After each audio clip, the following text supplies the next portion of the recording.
Hello, babes. What's up, guys?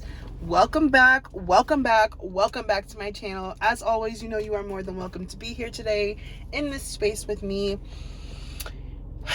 Hi. My mama heart is full. As y'all know, some of y'all know, I don't have any children of my own. And I'm not sure if that's what I feel led to do or not in this life. But what I can say is that regardless of if you have birthed children or not, a mama heart knows a mama heart, okay? And I say that to say this.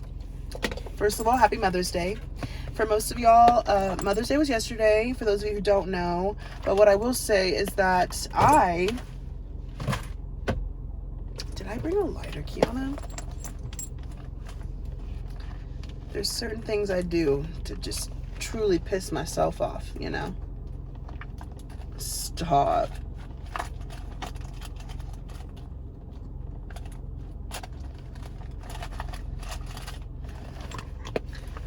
I should have known something would go to plan.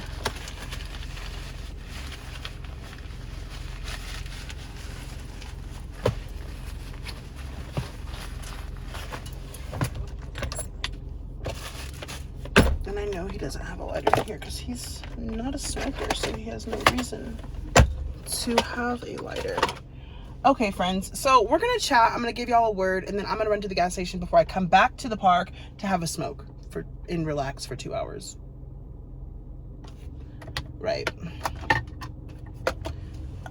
Sometimes I'm like, oh, I wish other people around me were smokers so that there would just be lighters laying around, but that's just not a real truth. So hi guys, let me shut up and get on to the reason why I'm here with you today. So it's May 12th. Like I said, Mother's Day just passed. You might have been feeling a type of way if you are someone who, like me, is an orphan. I came into this world an orphan. No, I came into this world and was spent majority of my life in the system, and then adopted, and just dealing with the cycles of toxicity and breaking generational curses. And I felt led to come on and talk to you today about generational curses. So this is more of a word for people to keep the faith. I know I feel like I almost say that every time, like, this is a word for you to keep the faith, but I never really feel led.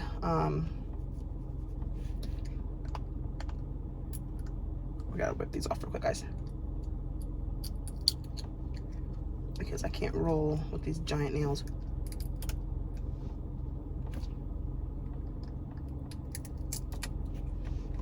These were gonna come off today anyways, so that's okay. Need them rolling fingers. All right. Okay. Anyways, so I know I come on a lot and I say, hey, this is a word for you, or a message, or blah, blah, blah. I'm not the type of reader or person, friend, whatever you want to call me.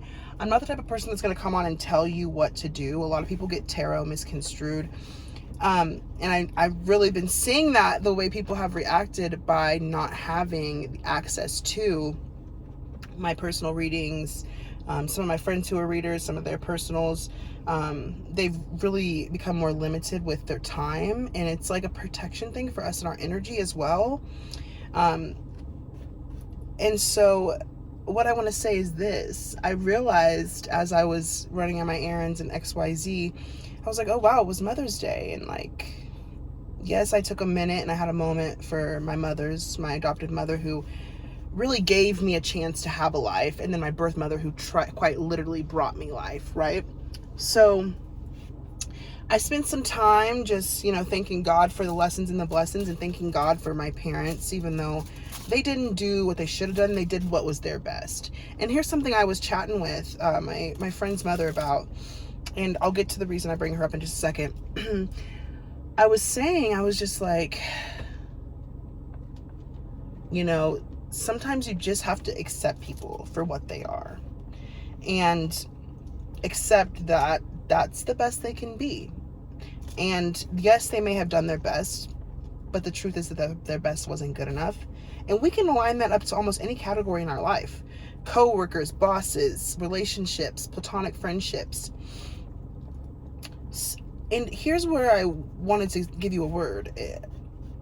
you probably go through holidays, birthdays, Mother's Days, Father's Days, all these damn holidays, right? And they probably make you pretty uncomfortable. You probably are distant from your family, probably cut them off, estrange yourself from your parents or someone in your family. And so you spend a lot of time alone. And so this is for my loners out there, you know, you are loved, but you have to remember, like, I know some people who gave up the loneliness and instead fell into crowds of people who brought them down or took their hustle and their grit and their determination away from them, or whatever the case may be. And I don't mean take it away from them like they took their free will. I just mean you are the sum of the top 5 people you spend your time with. Now, this is all going to play into each other, I promise. I have been alone for about 3 years now. I am completely isolated. Where I've gone in my career took me away from being able to be, what's the word? It took me from being relatable to from where I come, my friends and family from where I come from. It took me away from being relatable. So now I don't have really anybody, because to heal, I had to remove the toxic people that have hurt me my whole life, right? But then on top of that,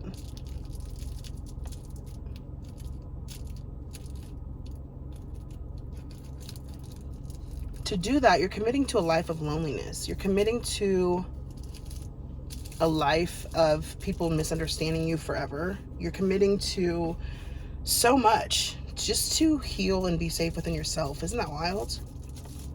And that's why I wanted to say it is for a purpose. Like, keep the faith even in your journey of, you know, being alone in this life as an adult, or whatever that may look like for you. And the reasoning why is because it's all going to be worth it in the end. At the end of the day, these days are hard right now, yes, because most people are creatures of contentment. Most people need someone around them to be okay, or they need consistent feedback, advice, XYZ. Very few are like me and are able to forge their own pathway and grew up in a place where no one around them supported them, and no one around them lived a life that they wanted, like myself. And that's why I've always gone out and sought better. I knew that there had to be better than this. There was no way that God brought me into this life just to be beaten and abused and raped, and that was it. So I left everything I knew because I wanted better.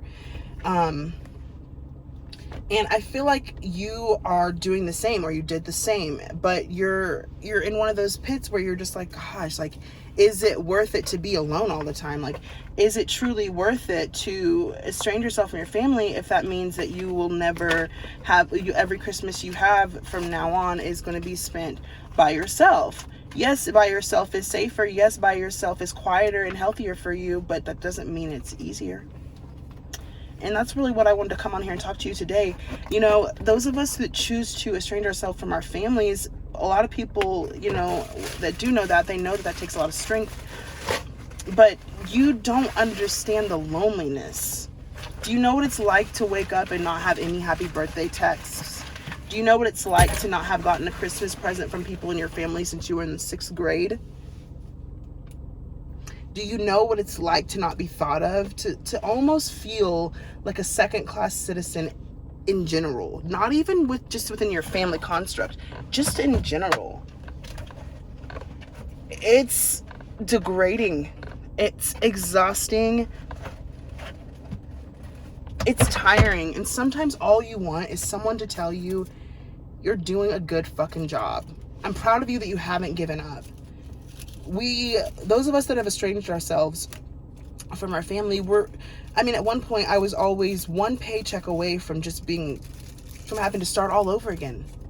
And that sounds kind of crazy to say, but what I mean by that is, when you have no support, you have to learn to live from a place of survival. And I'm so blessed that in the last year of my life, I've been able to heal through that survival phase and come to the point where I'm actually thriving and I'm living this life and I'm enjoying it. More importantly, that enjoyment is very important. Because what's it all worth? What's it all for at the end of the day if you're not enjoying it? What was the point of the sacrifices and the pain and the struggle if you're not enjoying it? So this is just a reminder to those of you who are lonely, you know, my chosen ones, my kids, my dirty ghetto kids, my trailer trash kids, you know, us kids from the system, us star seeds, us light workers. We get to, so many people love us and love our light, and they choose us in a sense. But the real truth and the reminder I need to play into your head is that we are the prize. We need to remind ourselves how chosen and enlightened and special and worth it we are. We need to continuously remind ourselves that this is worth it. It's, your pain has a purpose, that there is healing on the opposite side of this. And so, you know, I'm not here to preach at y'all ever. I'm truly just here to remind you that you're loved. Please keep going. I mean, I don't really like to talk too much about, you know, like trigger warning, you know, offing yourself, committing, you know, taking your life, unaliving yourself. I don't like to really talk too much about that, but I have been there. I have tried to take my life. Like I've told y'all before, I grew up in a very just tumultuous place. Like there was no hope for me. I surely thought I would be dead before 10 years old, let alone fucking 30. It's interesting the way your brain reacts and what it does to kind of try to keep you safe. There was times in the beatings where like I couldn't move anymore, you know. I couldn't even get back up and try to defend myself just to be beaten the fuck back down. Like I had given up so many times. And so I just want to let you know, like, everyone's goals and dreams are different. For some people, maybe their goals and dreams are to like have a family, be married, blah, blah, blah. For some people, it's like career, finance goals, whatever your goals are, they're worth you continuously working towards them. And more importantly than that, you are worth continuously being worked on and worked towards better.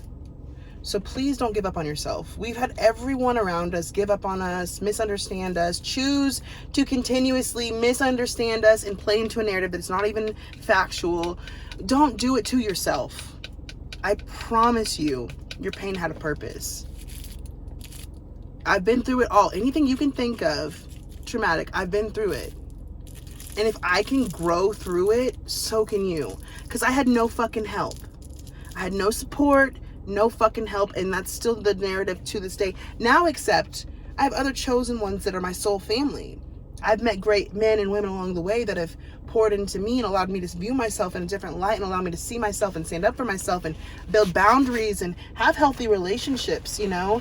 And sometimes that's all you really need, is like someone to give a fuck, someone to breathe life into you, someone to love you, you know? We're just gonna rip all these off. Oh, that's my karma. Just rip my nail. Damn.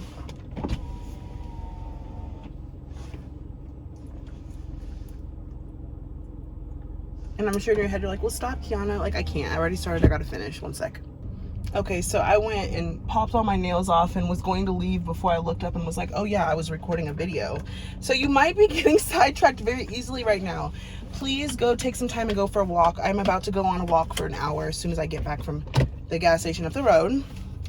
If you know, you know. As a smoker, even though we may have been smoking our whole entire lives, we are still prone and known to forget a source of fire when you need one.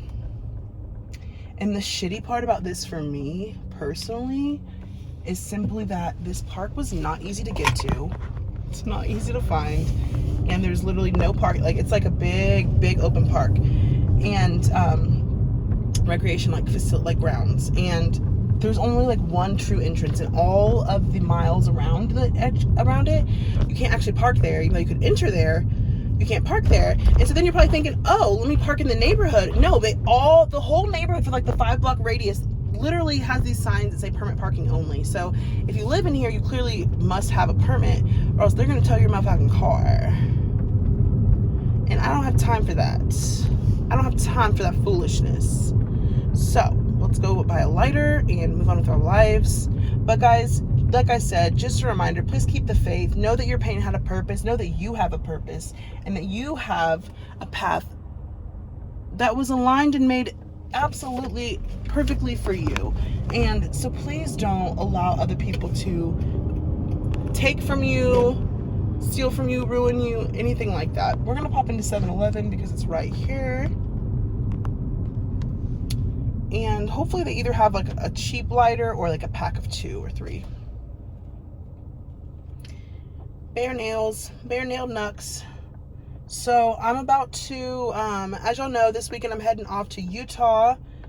Wait, this was a tarot vid. Well, this was a word video. I'm getting sidetracked and throwing my 2 channels together. I apologize. Anyways, guys, I'm gonna leave you there. Go outside, get some sun, go talk to God, put your feet in the dirt. Reminder, you might feel alone, but also it might be for a reason. I've had so much growth, and I've quite literally outgrown people, places, and things, and I just don't belong in the same spaces I used to be in. So this is a time, please remember that God has a plan for you. Keep the faith, and more importantly, you know, just know that you're loved, because sometimes at the end of the day, after all we go through in life, it's just nice to know that you're thought of, loved, cared for. In the day-to-day rush of just not ever being thought of or talked to or XYZ, it can be easy to forget those things. So I'm gonna let y'all go. I'll see you in the next one. Don't forget to like, comment, and subscribe if you feel so led to. Join the family, and I'll catch you in the next one. Peace.